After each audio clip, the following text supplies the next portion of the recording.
Now I'm going to activate the Hungarians. They have only one production point, but they only need one because they have only one unit. So they pay that, and that is 8. Now he is going to move into this city here.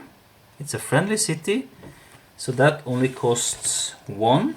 So he'll pay 1 to move into the city, and he is moving along this railroad line, so he pays another 1 to go into this open hex here. So that brings him down to 6 points. And the Hungarian unit is here. Now he has moved into an enemy zone of control. Yeah, my plan was to attack here. Yeah, I'm going to attack. It's going to cost me only 2 because there is just open terrain. So I'm paying 2 down to 4, and I'm attacking. I'm going to fly my last sortie. 1, 2, 3, 4, 5. So I'm just in range, so I'm flying the last sortie. So the Luftwaffe now have 6 sorties. The Soviets can't do anything. Oh, the Hungarians can add also ground support, and they are going to do that. The Russians rolled a 4, and the Axis, the Hungarians only rolled 1. They don't get any bonus for being German, because they're not. And they do not get any bonus for being tanks, because they're not. But they get a +1 for the ground support, and they get a +2 from the air. And that's it. There's no more support to get, and no more. And with that die roll, nothing happens. You have to roll for the ground support when it gets back, and it gets back in 3 turns. I'm just going to attack again, bringing it down to 2. Just see if I can do it. I don't think I can do it. 5. The Soviets are rolling pretty well. There is no modifiers for either side. Right, so this is just straight up. Attacker stopped. The whole activation for the Hungarians are over. They don't get their last attack. To be honest, I'm not sure this is going in favor of the Germans or the Axis, because they are making very slow progress. They've been completely stopped here now. So let's see if the other units can do something about that. I'm a little bit afraid that the Russians are going to try to conquer Kharkov. If they do that, the game is over. So I'm not going to allow that. In order to stop that, I need to take out these units, and I'm going to pay 1 resource to activate the 6th army, and I'm just going to declare an assault. And I'm assaulting across a river. That is going to be difficult, so I'm going to ask the Italians to join me. Italians are paying 1 production.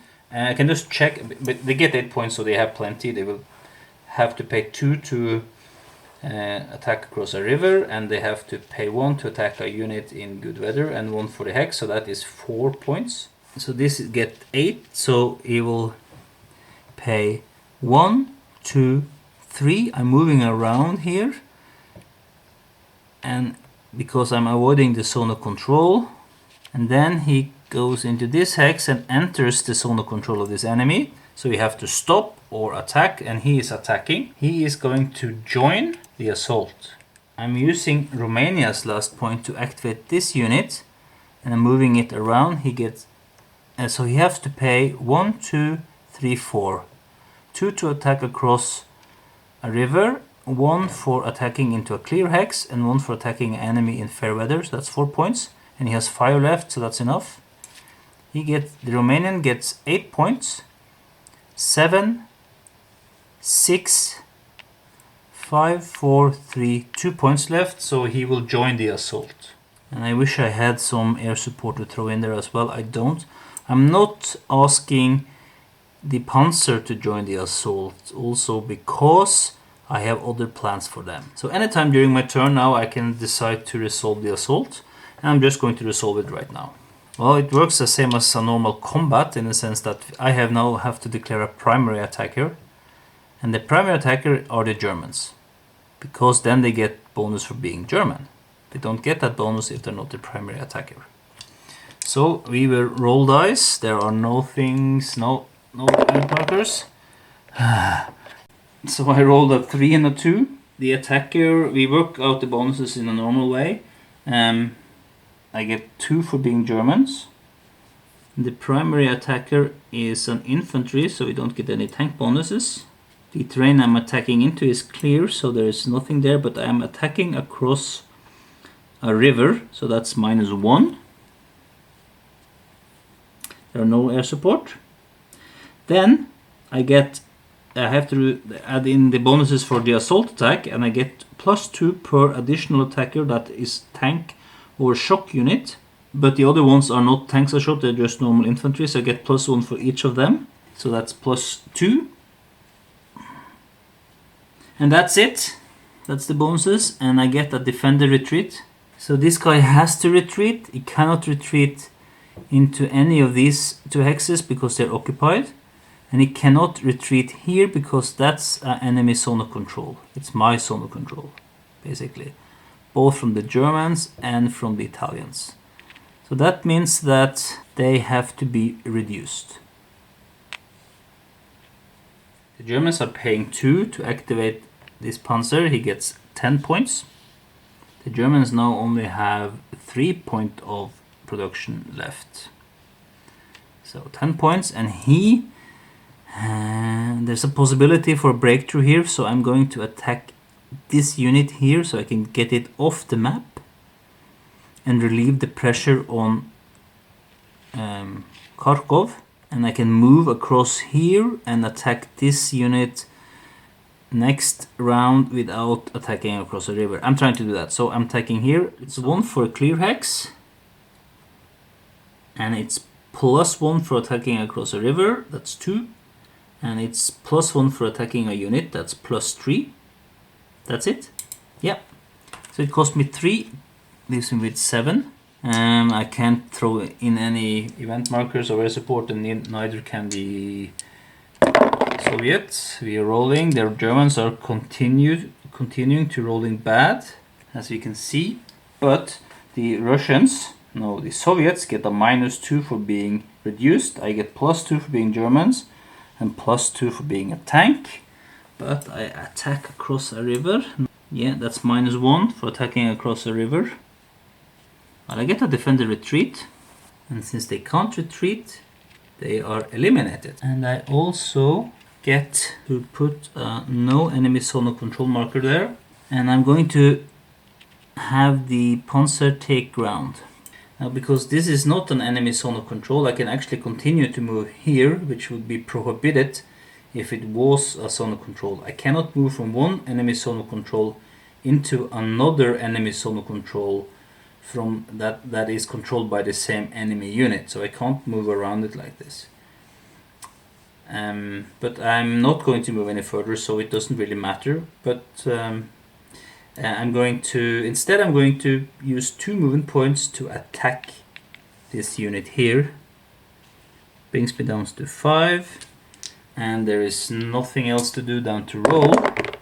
So that roll is a little better for the Axis player because it's a 4-4, but this time I'm attacking a full strength unit and it can retreat, most certainly. But I get +2 for being German and +2 for being a tank. And there is no negative modifier, so that's it. And I get a defender retreat. So although I felt it was not going well, I forced them out of there. Where will they retreat to? Here? Yeah, they are going to retreat here. And I am going to have my Panzer take ground. I can take away this marker now. Now I can continue to attack the 9th, or I can switch my attack to the 37th. Since I've already initiated a mobile attack, I cannot switch to an assault. Yeah, I want to attack the 37th because I want to take some pressure of the 17th down here. So I'm attacking the 37th. That is going to cost me 2 points. I'm down to 3 because the 37th is in the clear as well. So there's no modifier, we just roll because the roll is 4 and 1, and it's a Panzer, so we get +2 for German, +2 for Panzer, and that's it. And that's a DD, Defender Disrupted. Defender Disrupted means that it has to take a step loss or being reduced, and it has to retreat. It cannot retreat here because that will be in the Panzer's zone of control, so it can only retreat back here. And I'm going to decide, I'm going to take ground. I have still 3 points left, so I cannot attack this guy here in the rough, but I can follow up with another attack on the 37th, and that will leave me with 1 point left. So I'm rolling.